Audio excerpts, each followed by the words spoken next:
بسم اللہ الرحمن الرحیم الحمد للہ رب العالمین والصلاة والسلام علی اشرف المرسلین نبینا و سیدنا محمد وعلی آلہ و اصحابہ اجمعین۔ ناظرین السلام علیکم۔ سیرت النبی صلی اللہ علیہ وسلم کے حوالے سے آج ہمارا چوتھا پروگرام ہے۔ پچھلے پروگرام میں حضور اکرم صلی اللہ علیہ وسلم کی ولادت اور پھر آپ صلی اللہ علیہ وسلم کا قبیلہ بنو سعد میں جانا اور اپنے رضائی والدین حضرت حلیمہ سعدیہ ان کے ساتھ رہنا، اور پھر ایک اہم واقعہ جسے ہم واقعہ شق صدر کہتے ہیں، یعنی سینہ چاک ہونا اور آپ صلی اللہ علیہ وسلم کا دل مبارک زمزم کے پانی سے دھویا جانا، اس کا ذکر تھا۔ آج ہم مزید آگے بڑھتے ہیں۔ حضور اکرم صلی اللہ علیہ وسلم کا بچپن، لڑکپن، جوانی، شادی اور پھر نبوت کے آغاز تک انشاءاللہ ہم جائیں گے۔ تو اس حوالے سے اپنی گفتگو کا آغاز کرتا ہوں کہ قبیلہ بنو سعد میں جب یہ اہم واقعہ ہوا شق صدر کا، حضور اکرم صلی اللہ علیہ وسلم کا سینہ چاک کیا گیا اور آپ کے دل کو دھویا گیا، اس واقعے کا سن کے حضرت حلیمہ سعدیہ ڈر گئیں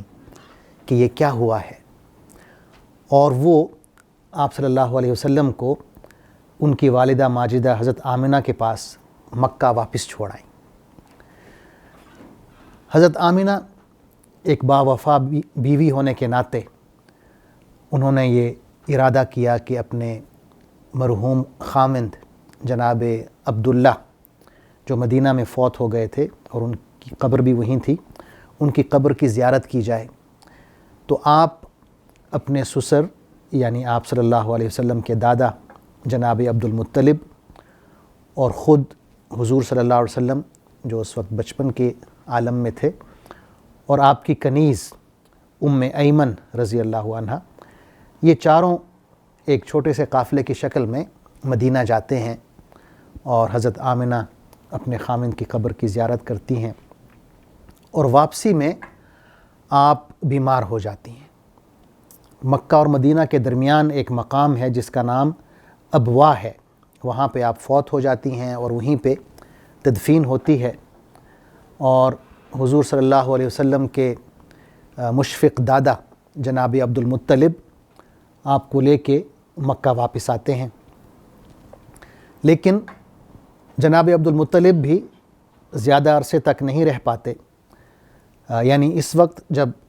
آپ صلی اللہ علیہ وسلم کی والدہ ماجدہ کا انتقال ہوتا ہے تو آپ صلی اللہ علیہ وسلم کی عمر 6 سال ہے۔ آپ مزید 2 سال رہتے ہیں اپنے دادا جناب عبد المطلب کے پاس، اور جب آپ کی عمر 8 سال ہوتی ہے تو عبد المطلب بھی وفات پا جاتے ہیں۔ لیکن وفات سے پہلے وہ اپنے بیٹے اور حضور صلی اللہ علیہ وسلم کے چچا جناب ابو طالب کو یہ وصیت کرتے ہیں کہ آپ حضور صلی اللہ علیہ وسلم کی کفالت کریں گے۔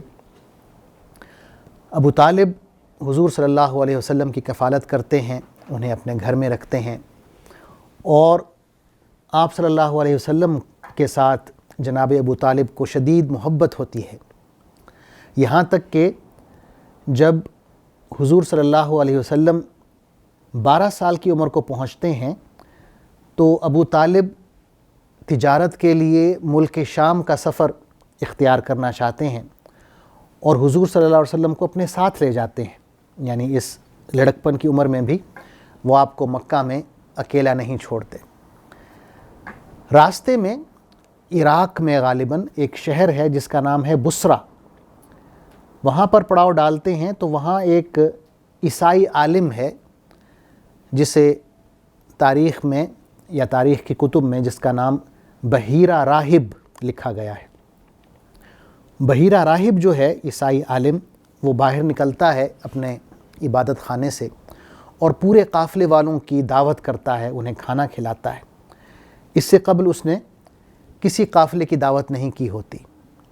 اور پھر وہ آگے آتا ہے اور حضور صلی اللہ علیہ وسلم کا ہاتھ پکڑتا ہے اور پوچھتا ہے کہ یہ بچہ کون ہے، اس کا باپ کون ہے؟ تو جناب ابو طالب کہتے ہیں کہ میں ہوں اس کا باپ۔ تو کہتے ہیں نہیں، اس بچے کو تو یتیم ہونا چاہیے۔ تو وہ کہتے ہیں کہ میں ان کا چچا ہوں۔ تو وہ کہتے ہیں کہ یہ بچہ رحمت للعالمین ہے اور یہ تمام انبیاء کا سردار ہے۔ تو ابو طالب پوچھتے ہیں کہ آپ کو کیسے پتہ چلا؟ تو وہ راہب عیسائی عالم یوں کہتا ہے کہ جب آپ اس گھاٹی سے آ رہے تھے تو میں نے دیکھا کہ جتنے بھی درخت ہیں اور جتنے بھی پتھر ہیں وہ اس بچے کو سجدہ کر رہے تھے، اور یہ صرف انبیاء کو سجدہ کرتے ہیں۔ اور یہ بھی کہا کہ میں اس بچے کو پہچانتا ہوں، اس کے کندھوں کے درمیان مہر نبوت ہے اور اس کا ذکر ہماری کتابوں میں موجود ہے۔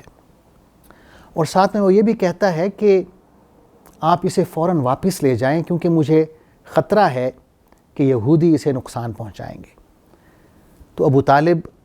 چند لوگوں کے ساتھ جن پر انہیں اعتماد ہوتا ہے، آپ صلی اللہ علیہ وسلم کو فوراً مکہ واپس بھیج دیتے ہیں۔ جب حضور اکرم صلی اللہ علیہ وسلم کی عمر 15 سال ہوتی ہے تو قریش ایک ایسی جنگ میں شامل ہوتے ہیں جسے حرب فجار کہا گیا ہے، یعنی گناہ والی جنگ۔ اسے حرب فجار اس لیے کہا گیا کہ یہ مقدس مہینوں میں لڑی گئی، یعنی وہ مہینے جن میں جنگ کی ممانعت ہے۔ اور حضور صلی اللہ علیہ وسلم اپنے بارے میں بتاتے ہیں کہ میں اس وقت 15 سال کا تھا، تو جنگ میں شامل تو نہیں ہوئے، لیکن آپ تیر بنا بنا کے اپنے چچاؤں کو دیتے تھے تاکہ وہ ان تیروں کو استعمال کر سکیں۔ اس جنگ کے فوراً بعد قریش کے جتنے بھی ذیلی قبائل ہیں وہ اکٹھے ہوتے ہیں۔ قریش کے ایک سردار ہیں عبداللہ بن جدعان، اس کے گھر، اور ایک معاہدہ کرتے ہیں۔ اس معاہدے کو تاریخ کی کتابوں میں حلف الفضول کے نام سے یاد کیا گیا ہے۔ حلف الفضول کا مطلب ہے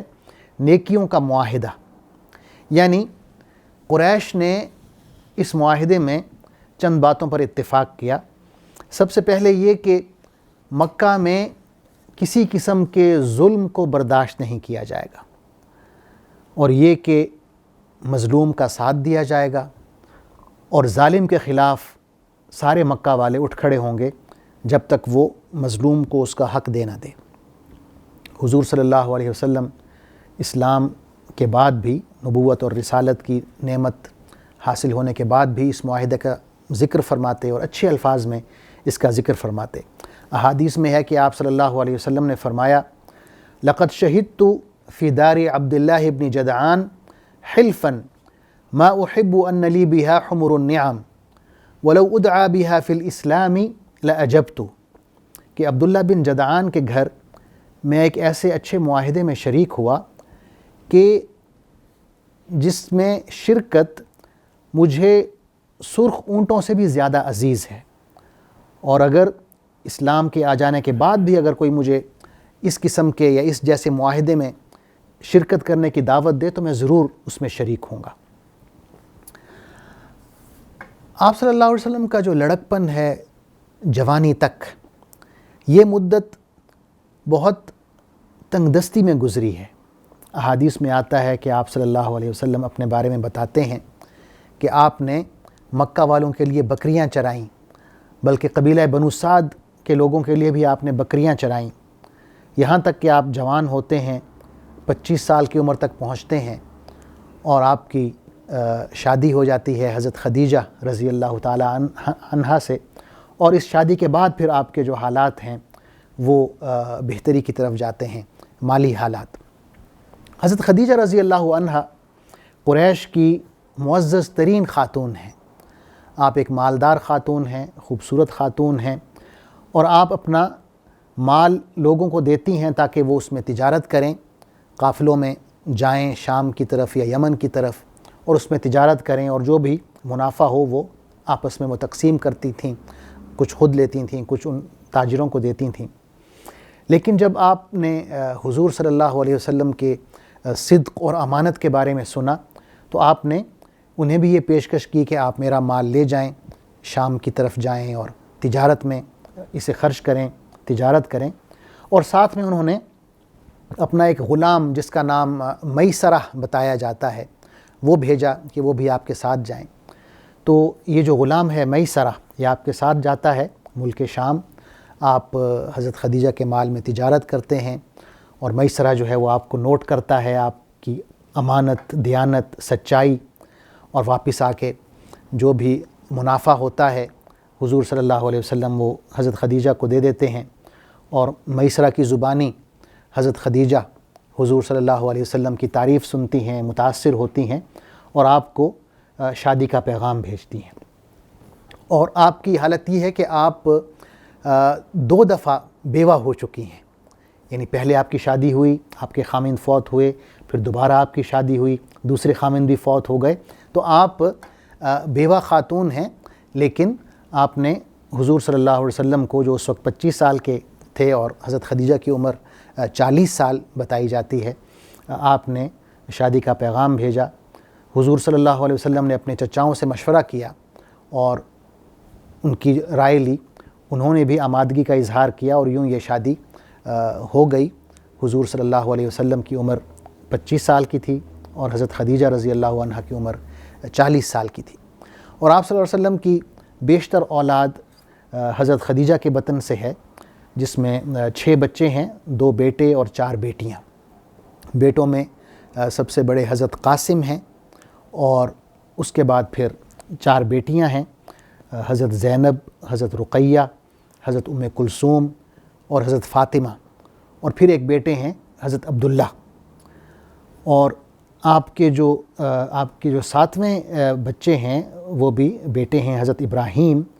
وہ حضور صلی اللہ علیہ وسلم کی ایک اور زوجہ محترمہ ہیں حضرت فاطمہ، حضرت ماریہ قبطیہ، وہ آپ کے بطن سے ہیں۔ احادیث میں یہ بھی آتا ہے کہ آپ صلی اللہ علیہ وسلم کی جتنی اولاد ہے سوائے حضرت فاطمہ کے، وہ آپ صلی اللہ علیہ وسلم کی عمر میں ہی، آپ کی زندگی میں ہی اس جہان فانی سے رخصت ہو جاتی ہے۔ حضرت فاطمہ رضی اللہ عنہا آپ صلی اللہ علیہ وسلم کے وصال کے تقریباً 6 ماہ بعد وصال پاتی ہیں۔ جب حضور اکرم صلی اللہ علیہ وسلم 35 سال کی عمر کو پہنچتے ہیں تو مکہ میں ایک بہت بڑا سیلاب آتا ہے، اور اس سیلاب کی وجہ سے خانہ کعبہ کی جو عمارت ہے اسے بہت نقصان پہنچتا ہے، اور کچھ حصہ اس کا منہدم بھی ہو جاتا ہے۔ تو قریش یہ فیصلہ کرتے ہیں کہ ہمیں خانہ کعبہ کی دوبارہ سے تعمیر کرنا چاہیے، لیکن ساتھ میں وہ اس بات پر بھی اتفاق کرتے ہیں کہ وہ پیسہ جو ہم خانہ کعبہ کی تعمیر پر لگائیں گے وہ پاک و صاف ہونا چاہیے۔ یعنی اس سے لگتا ہے کہ انہیں حلال اور حرام کی تمیز تھی، انہیں پتہ تھا کہ کون سا پیسہ ایسا ہے جو طیب ہے، پاک ہے، اور کون سا پیسہ ایسا ہے جو ناپاک ہے۔ تو لہٰذا قریش یہ فیصلہ کرتے ہیں کہ ہمیں خانہ کعبہ کی تعمیر میں سود سے کمایا ہوا پیسہ نہیں لگانا، زنا کی جو کمائی ہے، ناپاک کمائی، وہ نہیں لگانی، غصب شدہ مال، لوٹ مار سے حاصل کیا ہوا مال جو قافلوں کو لوٹ کر حاصل کیا گیا، کسی پر ظلم کر کے ہتھیایا ہوا مال، یہ ہم نے خانہ کعبہ کی تعمیر پر نہیں لگانا۔ تو انہوں نے ایسا ہی کیا، اور خانہ کعبہ کی تعمیر انہوں نے صرف اور صرف حلال اور پاکیزہ مال سے کی، لیکن وہ مال اتنا زیادہ نہیں تھا کہ پوری تعمیر ہو سکتی، لہٰذا کچھ حصہ بچ رہا، اور وہاں انہوں نے ایک چھوٹی سی دیوار بنا دی، گول سی، جسے آج ہم حتیم کہتے ہیں۔ حتیم جو ہے، اور حتیم کے اندر کا جو علاقہ ہے، وہ خانہ کعبہ کا حصہ ہے، لیکن قریش کے پاس جو حلال مال تھا وہ ناکافی تھا، اس سے خانہ کعبہ کی تعمیر مکمل نہیں ہو سکی، تو انہوں نے وہاں پر ایک گول دیوار بنا دی تاکہ نشاندہی ہو جائے کہ خانہ کعبہ اصل میں یہاں تک ہے۔ اسی دوران ایک اور اہم واقعہ ہوتا ہے، وہ یہ کہ جب خانہ کعبہ کی تعمیر کر رہے تھے اور دیواریں اٹھا لیں انہوں نے، تو حجر اسود کو اپنی جگہ نصب کرنے کا جب موقع آیا تو قریش میں یہ اختلاف پیدا ہو گیا کہ کون شخص یہ سعادت حاصل کرے گا کہ حجر اسود کو اپنے ہاتھ سے اٹھائے اور اس کی جو جگہ ہے وہاں پر اسے نصب کر دے۔ تو بہت سے ذیلی قبائل تھے قریش کے اندر، اور ہر قبیلہ چاہتا تھا، اس کا سردار یہ چاہتا تھا کہ یہ سعادت اس کے حصے میں آئے۔ اختلاف کھڑا ہو گیا، اور اختلاف جو ہے وہ شدت اختیار کر گیا، یہاں تک کہ جنگ کی نوبت آ گئی۔ بلکہ بعض قبائل جو ہیں وہ انہوں نے، جو ان کے ہاں روایت تھی کہ خون کا بھرا ہوا ایک پیالہ لائے، اس میں انہوں نے اپنے ہاتھ ڈالے، قسمیں کھائیں کہ ہم جو ہے جان دے دیں گے، لیکن یہ جو اعزاز ہے اس سے ہم محروم نہیں رہیں گے۔ یہاں تک کہ ایک سردار نے کہا کہ یوں کرو کہ آپ سب یہاں بیٹھ جاؤ اور دیکھو کہ جو شخص بھی حرم شریف کے اندر اس دروازے سے سب سے پہلے داخل ہوگا اسے تم اپنا منصف بنا لو اور اس سے اپنا فیصلہ کروا لو۔ سب مان گئے اور انتظار میں بیٹھ گئے کہ کون ہے جو مسجد حرام کے دروازے سے اب داخل ہوگا۔ اور کیا دیکھتے ہیں کہ محمد صلی اللہ علیہ وسلم مسجد حرام کے دروازے سے اندر تشریف لا رہے ہیں۔ تو سب نے کہا ھذا الامین ھذا محمد قد رضیناہ، کہ یہ امین ہیں، یہ محمد ہیں، اور ہم انہیں اپنا منصف بنانے پر راضی ہیں۔ حضور صلی اللہ علیہ وسلم تشریف لاتے ہیں اور یہ مشورہ دیتے ہیں کہ ایک چادر لائی جائے۔ چادر لائی جاتی ہے، آپ حجر اسود کو اٹھاتے ہیں، اس چادر کے درمیان رکھتے ہیں، اور تمام سردار جو لڑ رہے تھے، اختلاف کر رہے تھے، ان سے کہتے ہیں کہ وہ چادر کو کونوں سے پکڑیں اور اوپر اٹھائیں، یہاں تک کہ وہ سب اٹھاتے ہیں اور اس اعزاز میں شریک ہوتے ہیں۔ اور جب اتنا اونچا اٹھا لیتے ہیں کہ اس جگہ تک پہنچ جائے جہاں پہ اسے نصب کیا جانا تھا، تو حضور صلی اللہ علیہ وسلم اپنے دست مبارک سے حجر اسود اٹھاتے ہیں اور وہاں پر نصب کر دیتے ہیں۔ اور یہ آپ کی حکمت اور دانائی سے ایک بہت بڑی لڑائی سے چھٹکارا مل جاتا ہے، اور پوری جو قوم ہے قریش کی اس جنگ سے بچ جاتی ہے۔ تو یہ جو اہم واقعہ ہے، اور قریش کا حضور صلی اللہ علیہ وسلم کے فیصلے پر متفق ہونا، یہ ظاہر کرتا ہے کہ حضور صلی اللہ علیہ وسلم ایک امین کے طور پہ، ایک صادق کے طور پہ، ایک دیانتدار شخص کے طور پہ اہل مکہ میں مشہور تھے۔ ناظرین، یہاں تک آج ہم اپنی گفتگو رکھیں گے۔ انشاءاللہ اگلے پروگرام میں ہم حضور اکرم صلی اللہ علیہ وسلم کی نبوت اور رسالت سے پہلے جو آپ کی صفات مبارکہ ہیں ان پر روشنی ڈالتے ہوئے آگے بڑھیں گے، یہاں تک کہ کس طرح نبوت کا اور رسالت کا آغاز ہوا اس کا ذکر کریں گے۔ تب تک کے لیے اجازت دیجیے۔ اللہ حافظ۔ السلام علیکم ورحمۃ اللہ وبرکاتہ۔ اللہم صلی علی سیدنا محمد وعلی آلہ وصحبہ وسلم۔ اللہم صلی علی سیدنا محمد وعلی آلہ وصحبہ وسلم۔